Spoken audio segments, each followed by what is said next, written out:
ত্রিপুরার সিপাহীজলা জেলার বিশ্রামগঞ্জ থানা এলাকায় ট্রেনের নিচে কাটা পড়ে এক অজ্ঞাত পরিচয় বৃদ্ধের মর্মান্তিক মৃত্যুর ঘটনা ঘটেছে। এই হৃদয় বিদারক দুর্ঘটনাটি ঘটেছে বিশ্রামগঞ্জ থানার অন্তর্গত নাথং বাজার এবং আদিবাসী কলোনি এলাকার ঠিক মধ্যবর্তী স্থানের রেল লাইনে। আনুমানিক ৭৫ থেকে ৮০ বছর বয়সী ওই বৃদ্ধের মৃত্যুর খবর ছড়িয়ে পড়তেই গোটা এলাকায় তীব্র চাঞ্চল্য ও শোকের ছায়া নেমে আসে।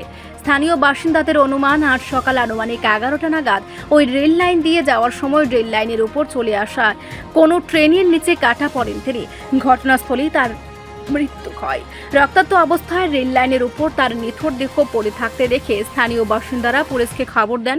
দুর্ঘটনার খবর পাওয়া মাত্রই দুর্ঘটনাগ্রস্ত স্থল থেকে ছুটে আসে বিশ্রামগঞ্জ থানার পুলিশ এবং রেল পুলিশ বাহিনী গিয়ে মৃতদেহটি উদ্ধার করে ময়নাতদন্তের জন্য পাঠানোর ব্যবস্থা করে। তবে অত্যন্ত পরিতাপের বিষয় হলো ঘটনার বেশ কয়েক ঘন্টা কেটে গেলেও মৃত ওই বৃদ্ধ ব্যক্তির আসল নাম পরিচয় এখনও জানা সম্ভব হয়নি। স্থানীয়দের মধ্যে কেউ তাকে শনাক্ত করতে পারেনি। বিশ্রামগঞ্জ এবং জিআরপি পুলিশ যৌথভাবে মৃতদেহের পরিচয় জানার চেষ্টা চালাচ্ছে। আমি এই মুহূর্তে দাঁড়িয়ে রয়েছি বিশ্রামগঞ্জ থানার অন্তর্গত নাথুং বাজার এবং আদিবাসী কলোনি এলাকার ঠিক মধ্যবর্তী স্থানে যে রেল লাইন রয়েছে সেই রেল লাইনে দাঁড়িয়ে রয়েছি। আনুমানিক আজকে সকাল ১১টায় আগরতলা থেকে সাবরুমের দিকে একটি ট্রেন গিয়েছে। সেই ট্রেনের চাকার নিচে পড়ে মৃত্যু হয়েছে ৭৫ থেকে ৮০ বছর বয়স্ক একজন বৃদ্ধ ব্যক্তির। এখনও জানা যায়নি, তার পরিচয় এখনও জানা যায়নি। ঘটনাস্থলে ছুটে এসেছে বিশ্রামগঞ্জ থানার পুলিশ, ছুটে এসেছে জিআরপি, রেল পুলিশ সবাই, কিন্তু ব্যক্তিটিকে এখনও শনাক্ত করতে পারেনি।